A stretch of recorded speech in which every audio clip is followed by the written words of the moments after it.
Have you ever wondered how designers and engineers can make their designs strong enough to withstand everyday life? In the old days, before we had the ability to 3D print, rapid machine, or otherwise speed up the prototyping process, it took forever.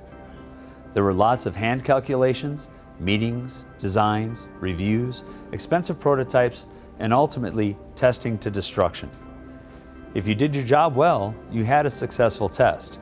If not, well, it was literally back to the drawing board. Simulation is not a replacement for engineering knowledge.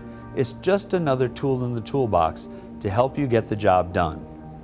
When designs went from a drafting table into the computer, it opened up a world of possibilities, eventually. As software and computers became more powerful, they were able to calculate complex structural problems.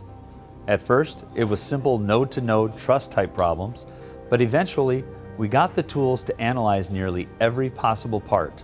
So fast forward to here and now, and let's talk about the tools that Fusion 360 has.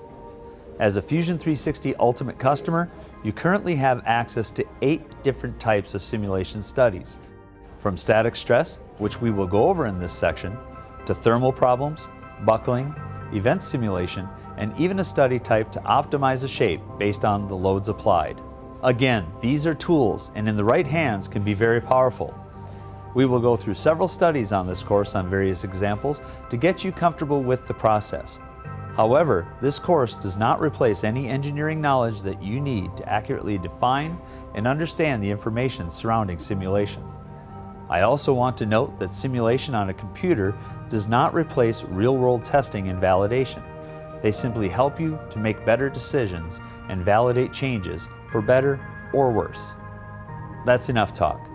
Let's jump in and walk through the process of setting up a static study on our steering wheel.